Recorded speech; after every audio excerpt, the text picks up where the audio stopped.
고위공직자 지금 후보자들 모습이 과거에 비해서 많이 바뀌었습니다. 김동연 경제부총리 후보자도 오늘 나올 때 보니까 백팩을 메고 한 손에는 커피가 들려 있었던데요. 그렇죠. 약간은 자유분방한 모습 같이도 보이고 그죠. 네. 그리고 또 별 가식이 없거나 꾸밈이 없어서 좀 자신감이 넘치는 모습인지 네. 이런 느낌을 많이 받았습니다. 특히 이제 강경화 그 외교장관 후보자 같은 게 머리 염색도 하지 않았고 네. 화장기도 거의 없지 않습니까? 이제 이런 것은 뭐 유엔이나 미국에서의 근무 경험에서의 분위기도 반영됐겠지만은 자신의 삶과 실력에 대한 자신감의 발로가 아닌가. 그러면서도 이제 방금 앵커께서 말씀하셨던 것처럼 오늘 출근하면서는 브로치를 달고 약간 좀 더 단아하고 단정된 모습으로 나온 것은 이제 외교부가 가지는 또 그런 특수성이 있기 때문에 아마 그 부분을 조금 갖춘 것 같긴 한데요. 네. 그다음에 이제 김동연 기재부 장관 후보자 같은 경우에는 뭐 노타이에 백팩이랍니까? 요즘 유행이죠. 저게 젊은 네. 사람들이 많이 메고 다니는데 실제 저분의 나이에 비해서 한 10살 좀 젊어 보이기도 하고 또 저렇게 해다니니까 더 좀 활력이 넘치는 그런 느낌을 많이 받습니다. 심지어 네. 오늘 장하성 정책실장마저도 그런 비슷한 모습으로 연출이 됐는데요. 이런 이제 그 청와대나 내각의 이 장관들의 이런 모습은 아무래도 이제 대통령의 그런 그 모습, 리더의 모습에 따라서 전체적으로 좀 영향을 받는 것이 아닌가. 네. 결국 리더가 만드는 분위기가 전체의 분위기를 좀 영향을 주고 이끌어가는 것이 아닌가 하는 그런 느낌을 많이 받아서 조금 네. 신선하기도 하고 좋습니다. 전 개인적으로 김동연 후보자에 대해서 좀 말씀드리면요. 네. 저분이 어쨌든 현직 의원들을 굉장히 많이 만났습니다. 이유가 뭐냐면요. 원래 예산실장하고 국무조정실장이야말로 국회의원들이 민원이 있을 때 가장 먼저 만나는 상대입니다. 그렇죠. 그래서 많이 만났는데 그때 김동연 후보자에 대한 평이 뭐였냐면 귀공자 같아. 부잣집 아들 도련님이네. 뭐 그런 거였는데 그 뒤에 저분이 어떻게 살았는가를 알고 국회의원들이 깜짝 놀란 적이 있습니다. 네. 뭐 이미 언론에 보도가 많이 했지만 판잣집에서 커서 소년 가장을 하면서 야간대학원에서 고시가 된 분입니다. 그런데도 불구하고 저런 젊은 모습은 뭐냐면 지금 아주대 총장을 하고 있습니다. 네. 학생들하고 캠퍼스에서 뒹구는 분이고요. 또 자기 연봉의 반을 갖다가 거의 9천만 원에 상당하는 돈을 기부금으로 장학금으로 내고 있다는 거 아닙니까? 그런 걸 보면 지금 저분이 젊게 보이는 것은 아마도 대학교에 있기 때문에 총장이기 때문에 그런 거 아닌가 싶기도 하고요. 또 하나는 지금 문재인 대통령의 모습이 본인도 말했지만 사실은 정상적인 모습입니다. 네. 그게 대통령의 모습이고 지금 저 장면도 총장이 저런 모습이 사실 정상 아니겠습니까? 그래서 저는 이제 좀 정상화되고 있는 과정 아닌가 하는 생각이 듭니다. 네. 과거 이제 박원순 서울시장이 선거 때 백팩 메고 다녀가지고 그 또 많은 사람들한테 호응을 얻었잖아요. 좀 활기차고 좀 젊은 이미지를 보여줄 수 있는 그런 뭐 상징적인 장면이라고 생각되고요. 네. 우리 이제 미국 대통령들 보면은 아마 부시 대통령 같은 경우에는 그 스폰지 같은 폭신폭신한 슬리퍼 같은 거를 신고 다녀가지고 그게 전 세계적으로 유행이 되기도 했었고 오바마 대통령은 또 백팩의 어찌 보면 원조라고도 할 수 있는데 백팩 네. 자주 메고 다녔거든요. 그 브랜드가 전 세계에서 엄청난 히트를 치기도 했습니다. 그러니까 대통령이 뭐 어떤 패션을 가지고 있느냐 이것도 중요하지만 네. 그 대통령의 이미지가 그 패션에 더 치워졌을 때 그 대통령을 닮고 싶어하는 사람들이 그 패션을 좀 더 소비하는 이런 현상들이 나타나는 거거든요. 네. 그러니까 지금 이렇게 활기찬 모습을 보이더라도 나중에 아마 정책을 잘하고 정치를 잘하면 저것도 큰 유행이 되지 않을까 그런 생각이 듭니다. 젊고 일하는 이미지로 달라지고 있는 것 같아요. 자꾸 옛날 생각하면 안 되긴 하는데 이 언덕길에 자전거 타고 세월호 일보를 관저로 날렀던 그 불통의 이미지와 비교가 되면 안 될 것 같은데요. 양복의 백팩, 노타이예요. 오늘 광화문 광장에도 보면 오후에 난데없이 파란 컨테이너가 들어섰습니다. 아니 이 파란 컨테이너 정체가 뭘까 했더니 국민들이 채워주세요. 이 정책 건의를 하는 광화문 1번가가 저렇게 손에 잡히게 들어왔네요. 예. 강화문 1번가는 이제 지금 그 국정기획위원회 안에 이제 별도로 네. 이제 국민과의 직접 소통 인수위원회 격이죠? 네. 받기 위한 하나의 이제 기구인데 온, 오프라인 두 가지로 이제 운영이 됩니다. 네. 온라인으로 운영되는 것은 이제 뭐 컴퓨터에 그 홈페이지가 개설이 됐죠. 네. 그리고 이제 이건 오프라인 상으로 이제 이렇게 하는 건데요. 네. 저기에서 뭐 여러 가지 뭐 국민 대통령 자기 의견을 말하는 국민 마이크 코너라든지 또 대통령과 함께 읽고 싶은 책을 이야기한다든지 이런 여러 가지 컨텐츠를 준비한 것 같습니다. 근데 이건 이제 직접 소통이죠. 그리고 네. 이제 결국 저 광화문의 그 공원에서 이제 여러 가지 이런 행사들을 통해서 직접 소통하는데 광화문 촛불 정신들을 실질적으로 이제 인수위 과정 동안에 네. 실제 인수위는 아니지만 인수위 유사한 거니까 인수위를 대신하는 거니까 그대로 이제 흡수하겠다 하는 그런 게 있고요. 마지막에는 이제 대통령까지도 직접 참석해서 네. 그런 이제 직접 소통의 장을 마련하는 것으로 그렇게 알고 있습니다. 현장으로 내려오는 소탈하면서도 바로 국민에게 다가가는 정치를 볼 수 있는 걸까요? 그러니까 국민 참여 정치의 한 방법이다. 저는 그렇게 생각하는데요. 굉장히 의미가 있다고 저는 생각합니다.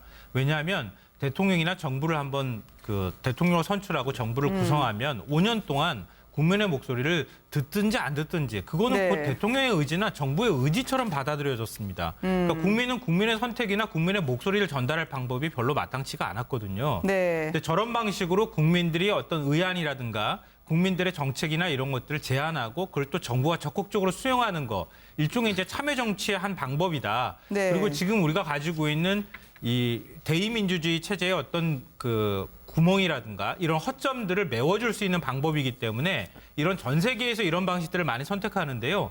최근에 스위스에서 국민투표를 통해서 원전을 이제 우리 없애겠다, 네. 탈원전하겠다 이렇게 선언을 하지 않았습니까? 그것도 역시 선거 기간이 아닌데 국민들한테 투표를 통해서 물어보는 겁니다. 이게 이제 대의민주주의의 어떤 한계점들을 보완하는 전 세계에서 일어나고 있는 하나의 운동 중에 하나거든요. 그걸 우리 정부가 수용하기 시작했다고 하는 점에서 굉장히 의미 있는 일이라고 저는 생각되고 앞으로 더 확대해야 된다고 봅니다. 이 사실 이 제도 자체가 새로운 건 아닙니다. 우리나라 1401년도에 조선 태종 때 네. 국민들 억울한 일이 있으면 신문고를 두들겨라. 그래서 신문고를 설치를 했었거든요. 네. 그게 이제 국민들의 뜻이라든지 그런 걸 듣겠다는 이제 그 당시 왕의 그 의지가 반영된 것이고 지금 우리도 국민신문고라고 국민거래위원회에 있는데도 불구하고 저걸 두는 것은 새 대통령께서 진짜 국민들의 가까이 가서 직접 듣겠다는 그런 의지의 표현으로 봐야 되는 거죠. 네. 그 브랜드가 전 세계에서 엄청난 히트를 치기도 했습니다.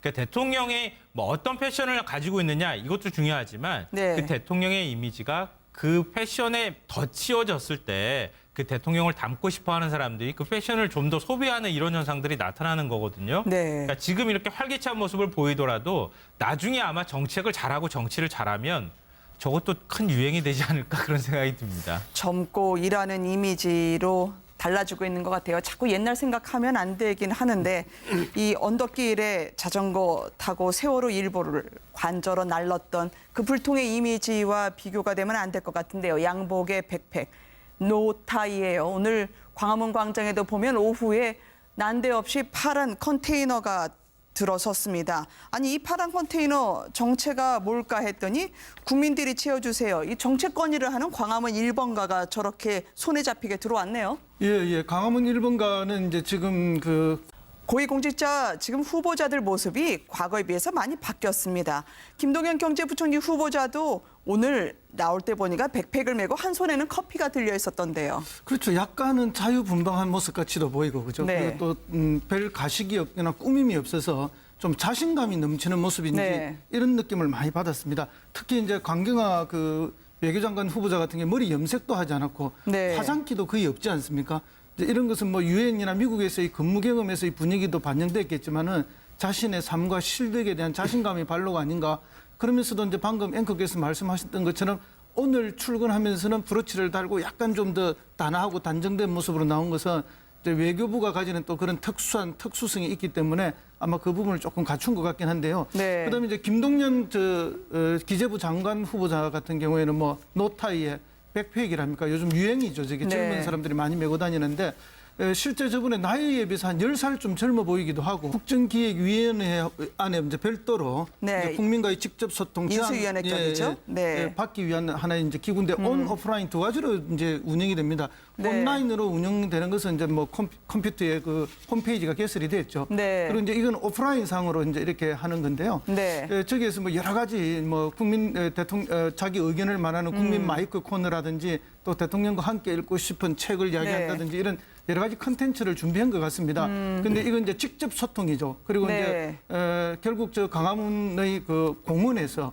이제 여러 가지 이런 행사들을 통해서 직접 소통하는데 강화문 촛불 정신들을 실질적으로 이제 인수위 과정 동안에 네. 실제 인수위는 아니지만 인수위 유사한 거니까 인수위를 대신하는 거니까 그대로 이제 흡수하겠다 하는 그런 게 있고요. 마지막에는 이제 대통령까지도 직접 참석해서 네. 그런 이제 직접 소통의 장을 마련하는 것으로 그렇게 알고 있습니다. 현장으로 내려오는 소탈하면서도 바로 국민에게 다가가는 정치를 볼 수 있는 걸까요? 그러니까 국민 지금 아주대 총장을 하고 있습니다. 네. 학생들하고 캠퍼스에서 뒹구는 분이고요. 또 자기 연봉의 반을 갖다가 거의 9천만 원에 상당하는 돈을 기부금으로 장학금으로 내고 있다는 거 아닙니까? 그런 걸 보면 지금 저분이 젊게 보이는 것은 아마도 대학교에 있기 때문에 총장이기 때문에 그런 거 아닌가 싶기도 하고요. 또 하나는 지금 문재인 대통령의 모습이 본인도 말했지만 사실은 정상적인 모습입니다. 네. 그게 대통령의 모습이고 지금 저 장면도 총장이 저런 모습이 사실 정상 아니겠습니까? 그래서 저는 이제 좀 정상화되고 있는 과정 아닌가 하는 생각이 듭니다. 네. 과거 이제 박원순 서울시장이 선거 때 백팩 메고 다녀가지고 그 또 많은 사람들한테 호응을 얻었잖아요. 좀 활기차고 좀 젊은 이미지를 보여줄 수 있는 그런 뭐 상징적인 장면이라고 생각되고요. 네. 우리 이제 미국 대통령들 보면은 아마 부시 대통령 같은 경우에는 그 스폰지 같은 폭신폭신한 슬리퍼 같은 거를 신고 다녀가지고 그게 전 세계적으로 유행이 되기도 했었고 오바마 대통령은 또 백팩의 어찌 보면 원조라고도 할 수 있는데 백팩 네. 자주 메고 다녔거든요. 또 저렇게 해다니니까 더 좀 활력이 넘치는 그런 느낌을 많이 받습니다. 심지어 네. 오늘 장하성 정책실장마저도 그런 비슷한 모습으로 연출이 됐는데요. 이런 이제 그 청와대나 내각의 이 장관들의 이런 모습은 아무래도 이제 대통령의 그런 그 모습, 리더의 모습에 따라서 전체적으로 좀 영향을 받는 것이 아닌가. 네. 결국 리더가 만드는 분위기가 전체의 분위기를 좀 영향을 주고 이끌어가는 것이 아닌가 하는 그런 느낌을 많이 받아서 네. 조금 신선하기도 하고 좋습니다. 전 개인적으로 김동연 후보자에 대해서 좀 말씀드리면요. 네. 저분이 어쨌든 현직 의원들을 굉장히 많이 만났습니다. 이유가 뭐냐면요. 원래 예산실장하고 국무조정실장이야말로 국회의원들이 민원이 있을 때 가장 먼저 만나는 상대입니다. 그렇죠. 그래서 많이 만났는데 그때 김동연 후보자에 대한 평이 뭐였냐면 귀공자 같아.